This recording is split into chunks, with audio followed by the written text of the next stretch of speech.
Sri Gurubhyo Namaha. So, in the Pratah Smarana, during the morning time, Sanatana Dharma and the Puranas give several different morning reminders. So, this is a longer version. So, let us start with Ganesha Smarana.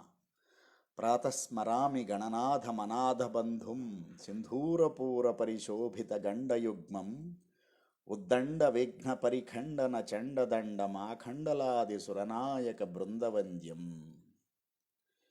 Then go and remember Vishnu.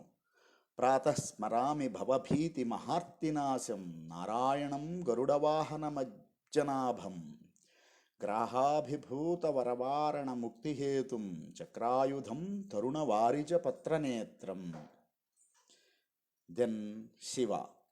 ప్రాతస్మరామి భవభీతిహరం సురేశం గంగాధరం వృషభవాహనమంబికేశం ఖట్వాంగశూలవరదాభయహస్తమీశం సంసారరోగహరణౌషధమద్వితీయం. దేవీస్మరణం.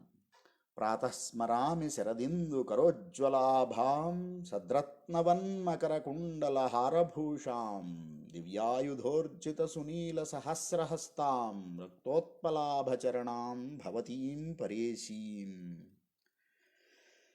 Then reminded of Surya. ప్రాతస్మరామి ఖలు తత్ సవితుర్వరేణ్యం రూపం హి మండలమృచోధ సామాన్యస్య కిరణాః ప్రభవాదిహేతుం బ్రహ్మాహరాత్మకమలక్ష్యమచింత్య రూపం. Then will come down and triad Trimurtis and Navagrahas. బ్రహ్మా మురారి త్రిపురాంతకారీ భానుశశీ భూమిసుతో బుధశ్చ గురుశ్చ శుక్రః శనిరాహ కేతవః కుర్వంతు సర్వే మమ సుప్రభాతం. All these Navagrahas and Trimurtis కుర్వంతు సర్వే మమ సుప్రభాతం. Then the rishis.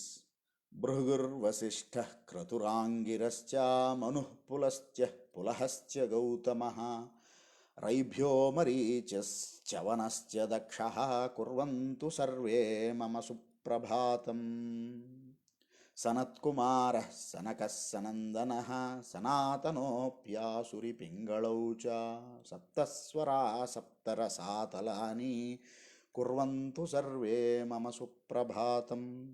సప్తార్ణవాः సప్తకులాచలాశ్చ సప్తర్షయో ద్వీపనవాని సప్త భూరాదికృత్వా భువనాని సప్త కుర్వంతు సర్వే మమ సుప్రభాతం. దెన్ రిమైండెడ్ ఆఫ్ ప్రకృతి. పృథ్వీ సగంధా సరసాస్తధాపః స్పర్శీ చ వాయుర్జ్వలితం చ తేజః నభః సశబ్దం మహతా సహైవః కుర్వంతు సర్వే మమ సుప్రభాతం. పంచతన్మాత్రస్. దెన్ ఇత్థం ప్రభాతే పరమం పవిత్రం పఠేత్ స్మరేద్వా శృణుయాచ్చ భక్త్యా దుస్వప్ననాశస్త్విహ సుప్రభాతం భవేచ్చ నిత్యం భగవత్ప్రసాదాత్. Having reminded of all the prakriti, all this thing, we go into getting a reminder from Punya Slokas. There are various virtuous people. పుణ్యశ్లోకో నలో రాజా పుణ్యశ్లోకో జనార్దనః పుణ్యశ్లోకా చ వైదేహీ పుణ్యశ్లోకో యుధిష్ఠిరః అశ్వత్థామా బలిర్వ్యాసో హనుమాంశ్చ విభీషణః కృపః పరశురామశ్చ సప్తైతే చిరజీవినః సప్తైతాన్ సంస్మరేన్నిత్యం మార్కండేయమధాష్టమం జీవేద్వర్షశతం సాగ్రం అపమృత్యు వివర్జితః. By reminded of these 7 Chiranjeevis along with Markandeya, one lives for long time, whatever allocated time, giving away the difficulties of apamrutyu. कर्कोटकस्य नागस्य दमयन्त्यानलस्य च ऋतुपर्णस्य राजर्षेः कीर्तनं कलिनाशनम्. So in the Punya Sloka we reminded of Nala, now we are Nalopakyanam, Karkotakasya Nagasya Damayantyanalasya cha. So having reminded of this, people will get curious, who is Karkotaka, who is Karkotaka Naga, who is Damayanti, who is Nala.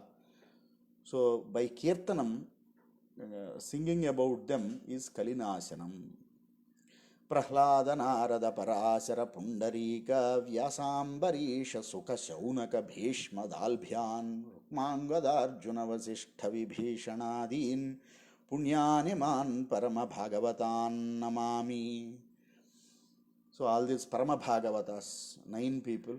Then Dharmo Vivardhati Yudhishthara Kirtanena Papam Pranasyati Vrukodara Kirtanena Shatrurvinasyati Dhananjaya Kirtanena Madri Sutau Kadhayatam Na Bhavanti Rogaha.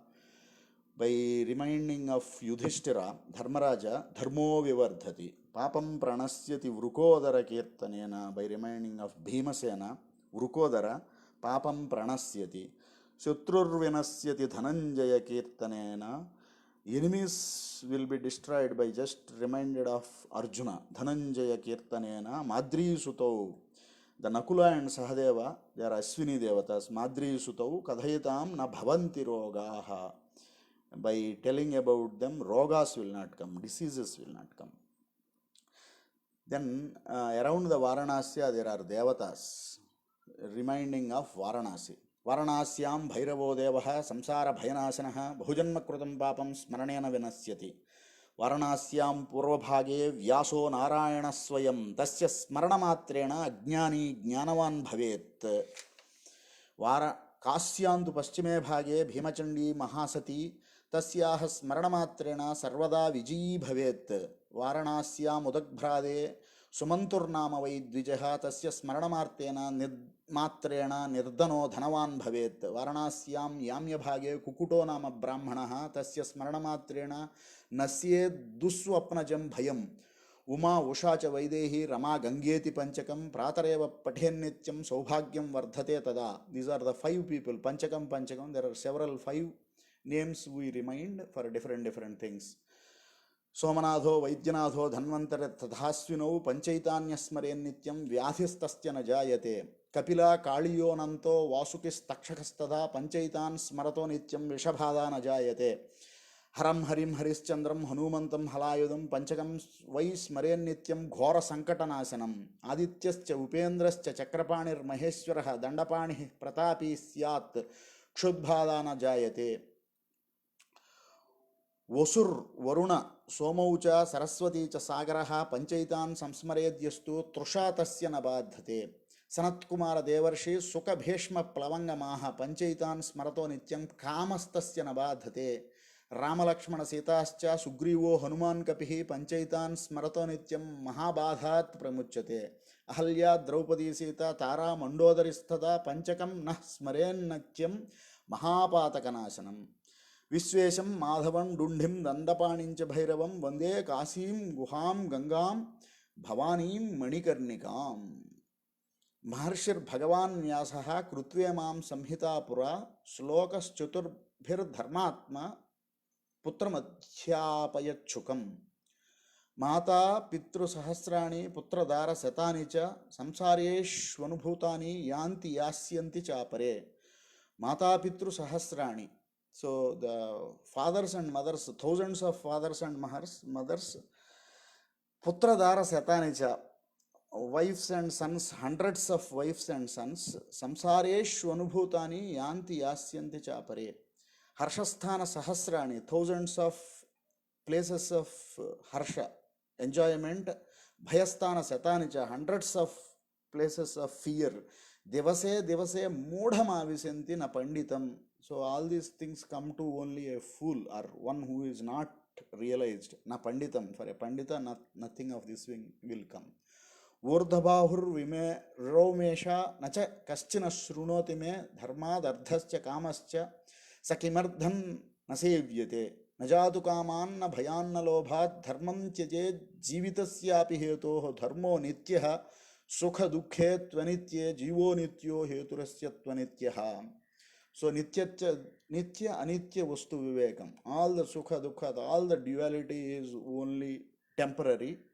What is behind them, who is jiva, it is nitya, always it will be there.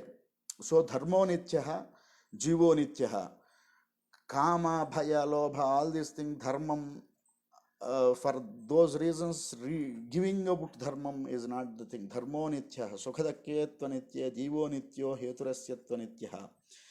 Imam Bharata Savitrim Prataruddhaya Yappatet. These 4 slokas which were read is called Bharata Savitrim Prataruddhaya Yappatet Sa Bharata Phalam Prapya Param Brahmadhigacchati. Saurashtre Somanathancha Srisaile Mallikarjunam Ujjainyam Mahakala Monkaram Amareswaram Paralyam Vaidhyanajhancha Dakinyam Bhemasankaram Syutubandhe tu Ramesam Nagesam Darukavane वाराणस्यंच विश्वेशं त्रयंबकं गौतमी तटे हिमालये तु केदारं घुस्मेशं च शिवालये एतानि ज्योतिर्लिंगानि सायं प्रातः पठेन्नरः सप्तजन्म कृतं पापं स्मरणेन विनश्यति.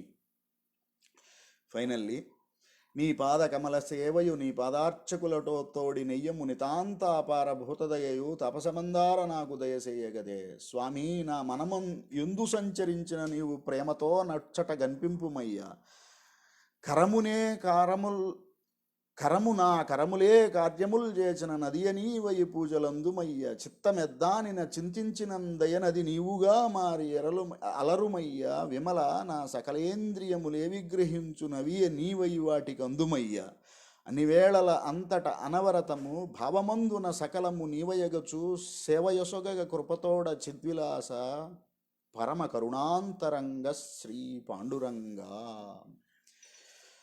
So by reminding all these people, Mahabharata, Punya Slokas, Prakriti, Rishis, and different gods and goddesses, whatever we call it as divine energy, power, one is definitely put into something called Suprabhatam, the good morning.